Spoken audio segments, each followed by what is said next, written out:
Hi there, welcome to my channel. I'm Sean. I'm currently a final year student studying event management. I've watched YouTube for a long time now and I always just love the content and think that looks like such a fun thing to do. So I thought, since I'm in my final year, it's probably the last time I'm going to have the flexibility and the free time to give it a go, so that's what I thought I'd do. So I'm not quite sure what I'm going to do with this channel in terms of content. There's lots of things I'm interested in: cooking, crafting, creative stuff, gaming, so anything really I'm going to have a go at. If you have any ideas, please comment below. But for this first video I thought, let's get to know each other. Let's get comfortable. So I'm going to make my favourite comfort food, which is homemade cinnamon rolls. So let's get started.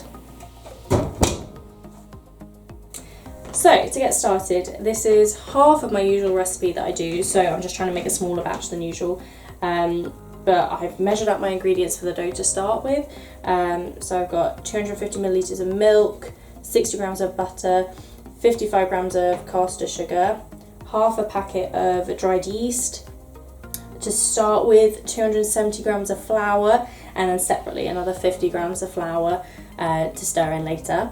And then I've got half a teaspoon of baking powder and just put in a little bit of salt as well. So to start with, I need to warm my milk and then melt my butter. So I'm going to do that first.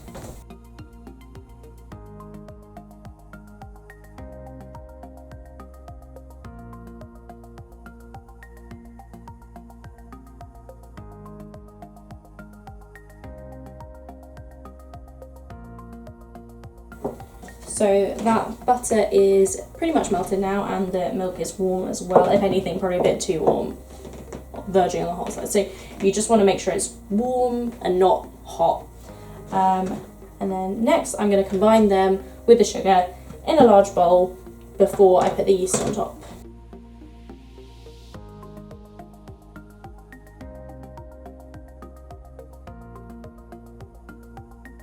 So you just want to make sure that's mixed nicely before you put the yeast in or on top. So now you're going to sprinkle the yeast. So I'm only using half a packet for this mixture because it's all halved. But you can just sprinkle that on top. And now you leave that to rest for a minute, so that gives time to tidy some things up. Okay, so it's been a minute, so now I'm going to sieve in the 270 grams of flour, so that first lot of flour. I can sieve that into the mixture.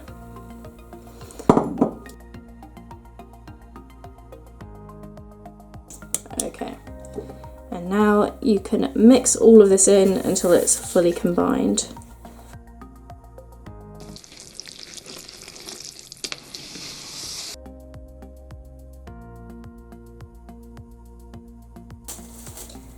Now we're going to wrap it in cling film and leave it to proof for an hour. Yeah, so we'll leave it for an hour and then come back.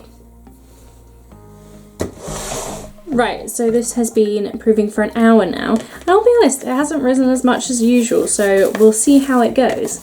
But I think it definitely has risen a bit. I don't know if you can tell from this angle, but not as much as usual. So we'll just see. It does go for another proof again in a bit. So for now, we're going to combine the rest of the flour. So this is the other 50 grams of flour that I had measured out.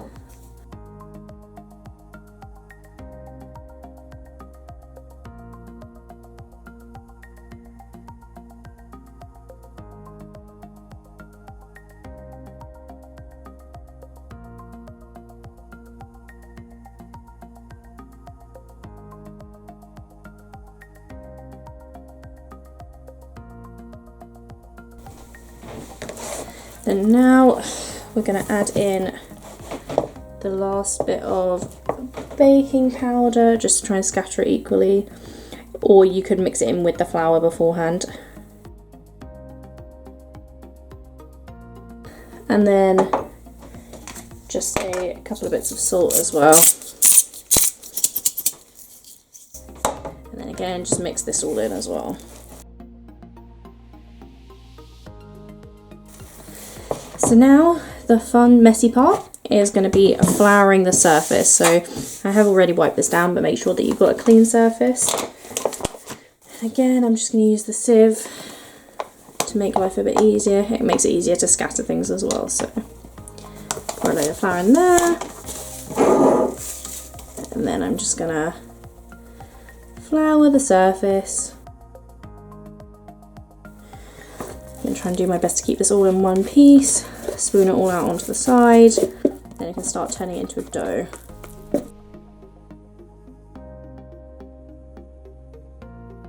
So there we go. And before I forget, I'm also going to take my rings off because that does not help. Right, so I've taken all my jewellery off, so it makes life a little bit easier. It might help to get your hands a bit floury as well. Put some extra flour on top. And then we can start kneading it in. Still nice and warm as well, so you can tell that it has been rising. You just kind of combine things in.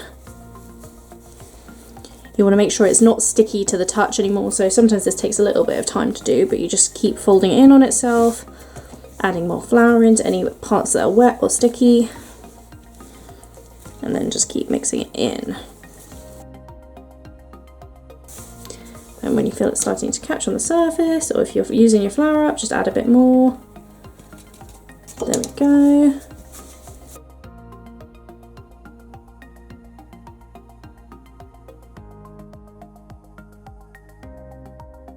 This is one where you can't really weigh out the flour you need for the surface or anything, so you just have to be prepared to add more as you go until it creates a nice solid dough. So I think I'm going to add a bit more again.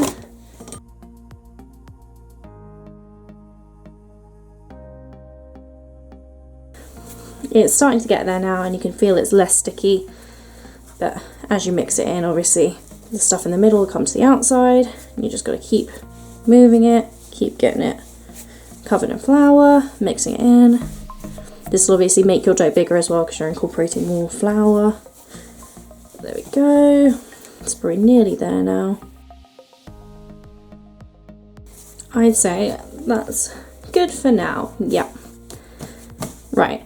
We're going to have to roll it out next anyway, so you want to have your surface floured still. So you just add a bit more, and again, that'll just all get mixed in as well. So once you've got one solid ball of dough and your floured surface, you can put that back down. Now you're going to need a rolling pin. So now we're going to get our rolling pin floured as well, and we can start rolling it out. Want it to be about 1 centimetre thick and a rectangular shape, so easy for me to go longer this way. It will obviously have some spring to it because it's been proofing, so you just got to keep rolling it out.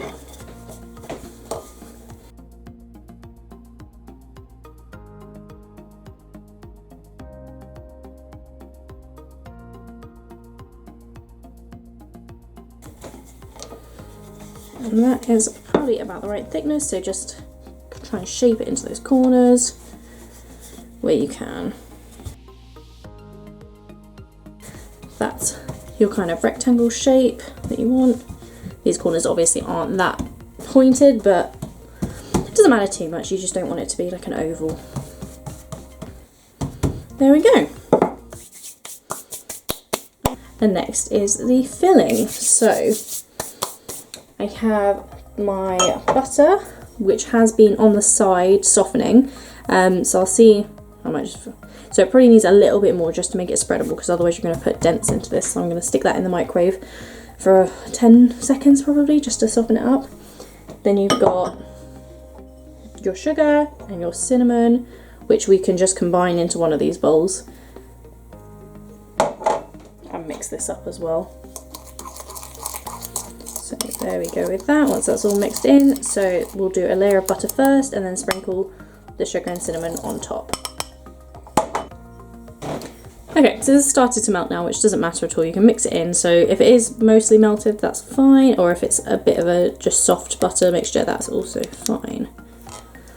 So I'll just mix that, and then with my spatula, just going to spread this out across the top of the dough.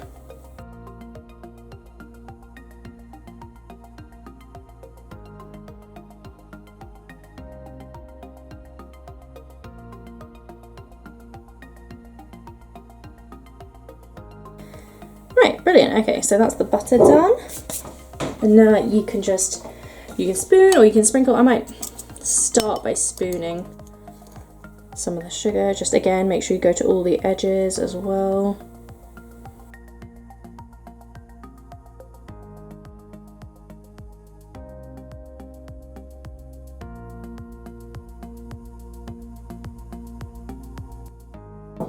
So now we have the butter and the sugar and the cinnamon, that's all your filling. So what we want to do now is start rolling long ways up or down, whichever way. So you turn it into one big long roll. So I'm going to start from here and just do tight rolls from the bottom.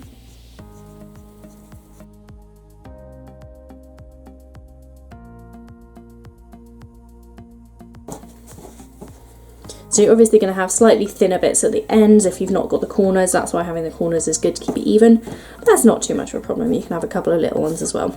So now we've got this.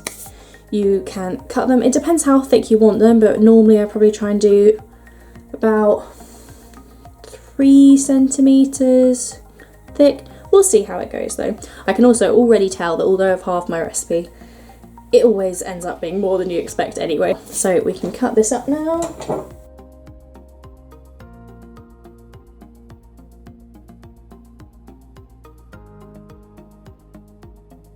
And there we go, so approximately fairly even across them all, hopefully. So now that is done, we can butter the tin that we want to use. So I have a tin, a nice rose gold one, which I've been leaving things to sit in, so that's why there's some stuff there. But it's also useful where you've got your spatula from using the butter.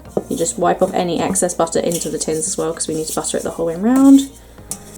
So now that I have buttered my tin, I'm going to start assembling the little rolls into the tin. So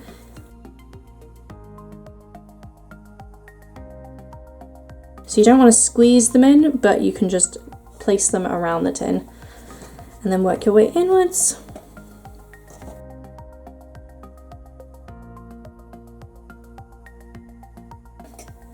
So we can spread these out a bit more now, knowing that there's more room.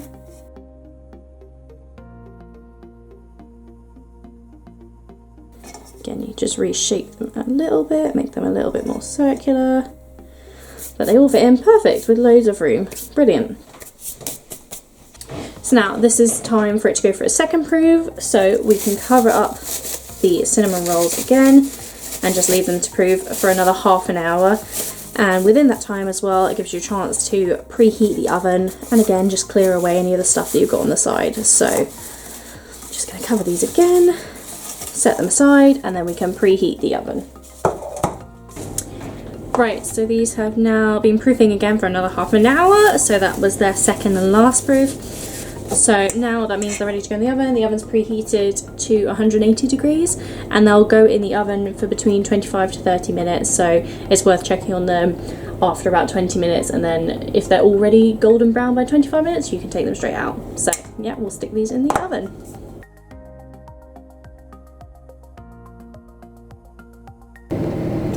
Now they're in there and you can see how dirty our oven is, so need to clean that, but they're in there. So I've just taken them out of the oven. They were only in for 25 minutes because look how good they look. So they're like nice and golden on top. There's still some like lighter bits around the outside so they're not burnt. And now you can see why it's good to have some extra room because they've obviously filled in loads. But yeah, look, I'm so pleased with how they came out. I'm so excited to eat them. Okay, so now we can move on to the icing or frosting that goes on top. So I've weighed these out again, although now the knife has fallen into the cream cheese. But yeah, whilst they're still going to be really hot, so you can leave them on the side and then you can whisk up the cream cheese frosting.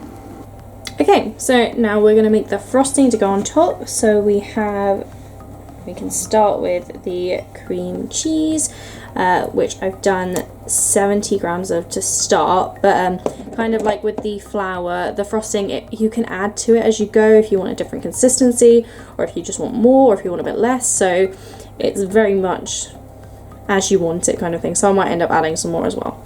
So you start with the cream cheese, then the melted butter, which was about 15 grams of melted butter, so not a lot. we'll add in the icing sugar first. So we've got about 100 grams of icing sugar. So if that goes in to start with, and then basically we can add milk in as we go if we need it.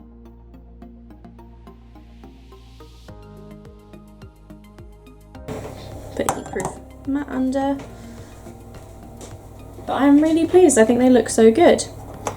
So, use a silicone spoon, mixing spoon.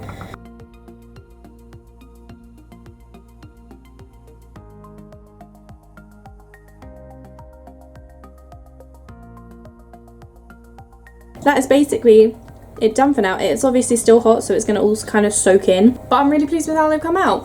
Hopefully you enjoyed this recipe. It's quite simple, it takes a bit of time, but it is fairly simple, so if you've got a spare bit of time and you want to make a treat, then this is a really easy recipe to do.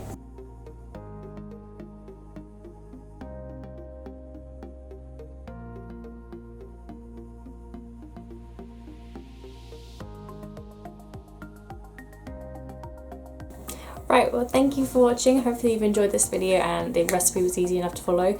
I'll put the details for the recipe, like all the measurements and the step-by-step in the description below. If you did enjoy this video, please give it a like, and hopefully I'll be back soon with some more content. So thank you and bye!